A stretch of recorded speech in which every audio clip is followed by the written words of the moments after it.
Good evening, it's 9 o'clock and we're bringing you tonight a special focus on the story, the horrific story of a young 23-year-old girl who was gang raped in a moving bus, and her trauma has become a trigger point for a national debate. The debate should have been about the issues, about a stringent law, about changing a culture of misogyny that always tends to blame the woman, about changing societal attitudes that talk about what a girl was wearing or how late she was out or whether she was adventurous or not. That's what the debate should have been about.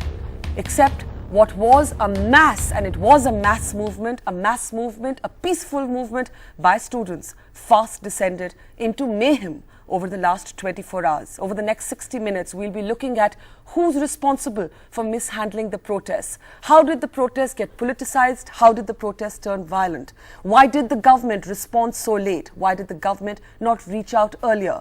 Is it only the police who is to blame? Or is it, in the end, the government at the highest levels where the buck stops? Why did no politician, why did the President of India, why did the Congress President, why did the Prime Minister, why did the Home Minister, why did the Chief Minister not meet with the protesters earlier? These are some of the questions we'll be asking on the program today, on a day when, as we said, police and protesters and some of the crowds were violent themselves, clashed at India's monument that is meant to be an ode to a fallen soldier but turned into a virtual battleground. Let's take you first live to what India Gate looks like right now. I just want to bring you that image, if we can go live to that image now. And that's India Gate draped in fog at the moment. Nothing very much happening there. Remember, Section 144 has been imposed there again, so crowds cannot gather there.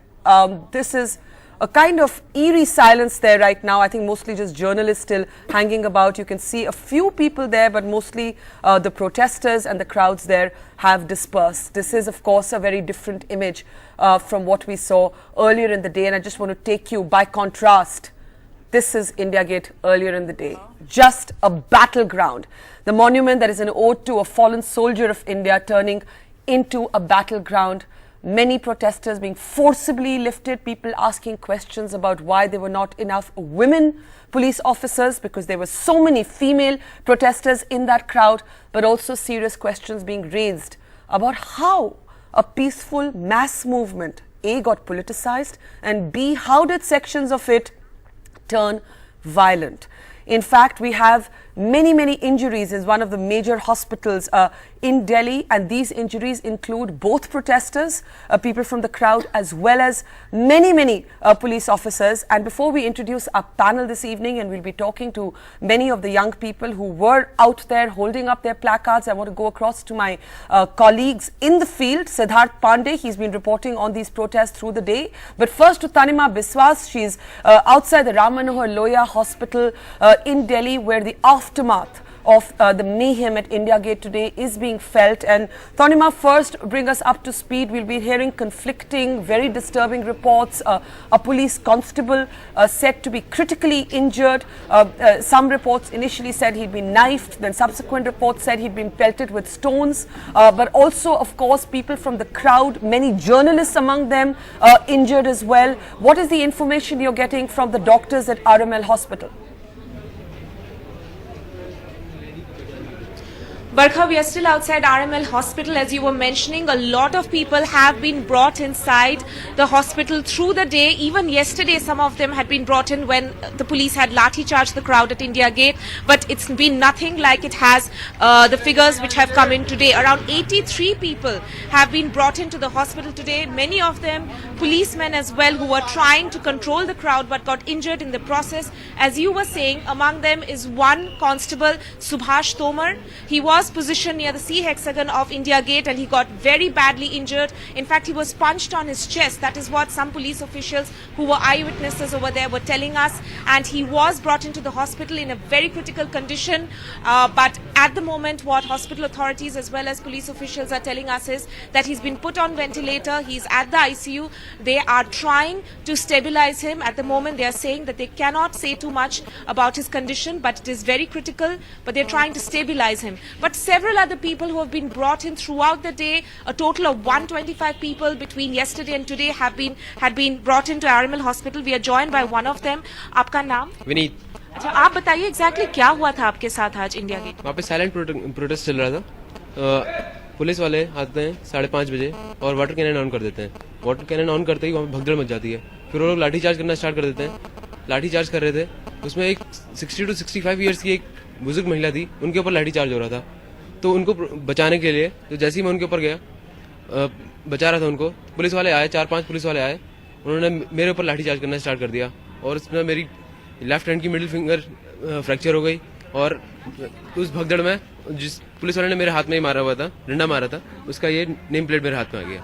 उसका नाम है mister Ajay Chaudhary. अच्छा, okay, ठीक है।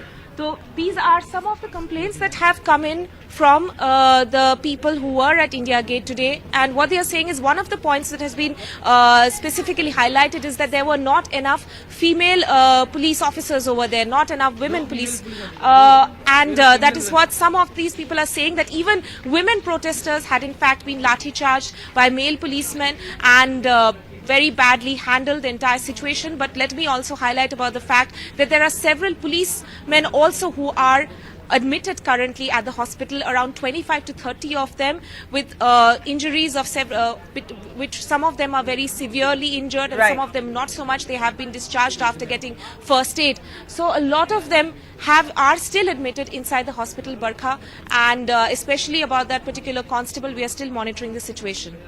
We do hope that Constable Subhash Tomar, along with everybody else who's in that hospital on either side of the trenches, because that's what it became today. It became about being on either side of the trenches, does get better. This slipping into chaos that we saw at India Gate is actually a disservice to the cause. It's taken our eye off the issue. The issue that we should be talking about is how to get our laws to be more sensitive to women, how to get our society to be less misogynistic than it is. Siddharth Pandey, you've been at India Gate. We saw today the entry of political groups into this. We saw Baba Ramdev arrive, we saw Arvind Kejriwal's party arrive, we saw student groups from NSUI to ABVP arrive. There are a lot of students that I've been speaking to through the day who were not very comfortable about this. They weren't going here to seek a sort of a politicization of this issue. They wanted this one issue to be beyond politics, above politics. Well, that's absolutely right. In fact, as the day went on, we actually saw several groups just marching and joining the crowd already out here.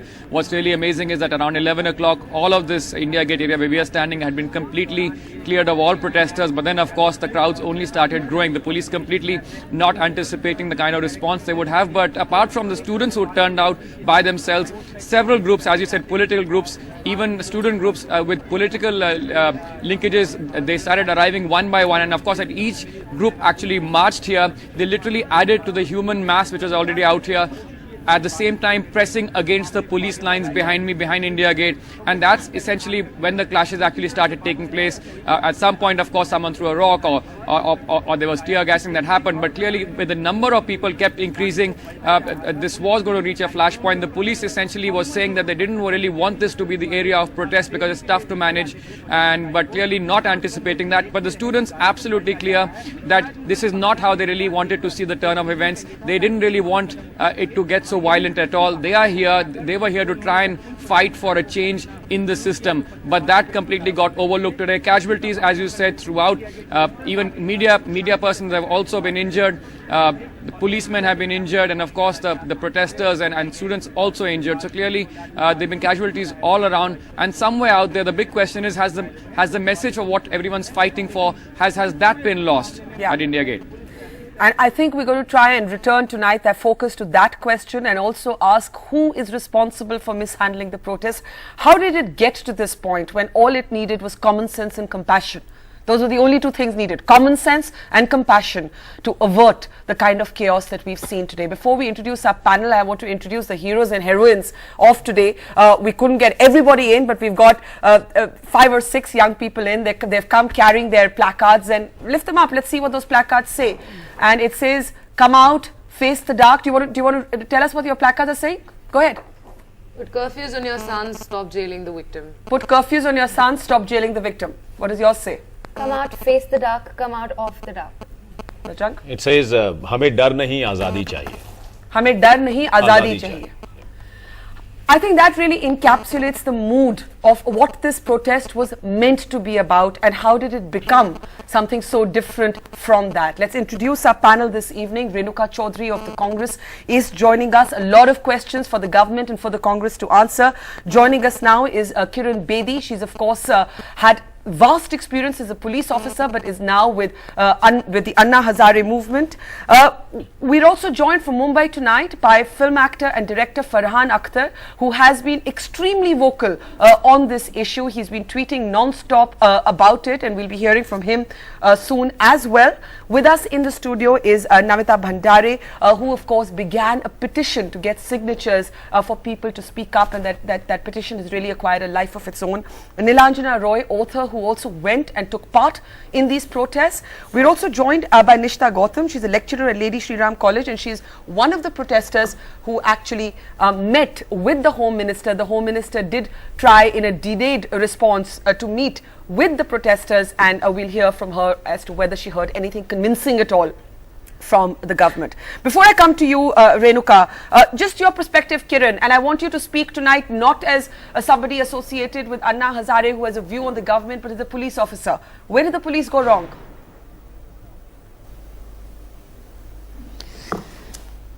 I think police was left alone. Police was left isolated. Yeah.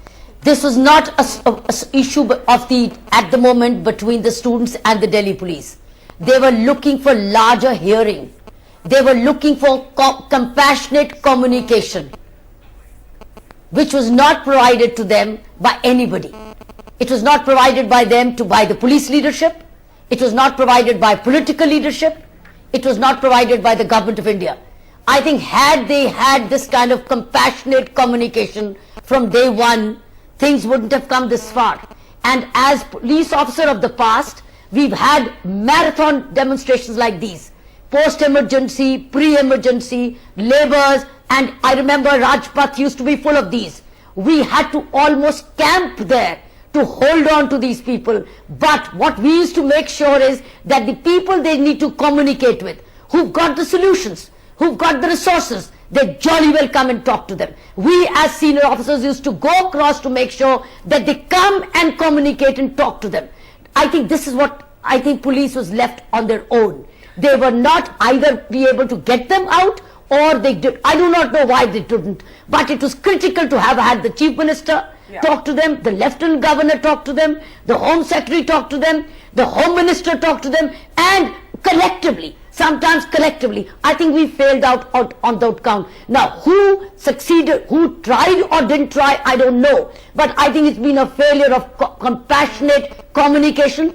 And after that, it became a choice between the devil and the deep sea, a hard place and the rock. And I think police got in between. It had to secure Parliament House, it had to secure North Block, South Block and Rashtrapati Bhavan. It had to secure, it had to have a tough duty. So I think this is what happened in the end. So you're saying, missed out I think compassionate communication. I think you've been fair. You're saying that it's too easy to blame the police, that the face of the crackdown has become the police, but in the end the buck stops with the political establishment. The police was orphaned. The police actually had to, as you said, cordon off those areas. Renuka Chaudhary, there's something that just befuddles, I think, all of us. And what befuddles all of us is that the Congress president at 1:30 in the morning called in 5 students to 10 Janpath, met with them finally. The Home Minister met with a small delegation finally yesterday. Could this not have been done on day one? Could the president not have called 5 people in and met with them at Rashtrapati Bhavan? Could the Chief Minister, I was interviewing her, I remember, and I said, I'd like to see you sitting at India Gate with the protesters. Now that couldn't have been done with the kind of violence we saw today and maybe even parts of yesterday, but it certainly could have been done when this was a students' movement, when this was a people's movement and it was peaceful. Why was the government so emotionally disconnected? It's really been bizarre to watch. Barka, I'm sure it is bizarre to watch, but the fact of the matter is we have to understand it's easy to sit out of the framework and comment on what should happen and shouldn't happen. India's #1 news app just got even better. Download NDTV's new app, fully optimized for retina display. full screen view, faster response time, and Sudoku. NDTV's new iPad app. Download now.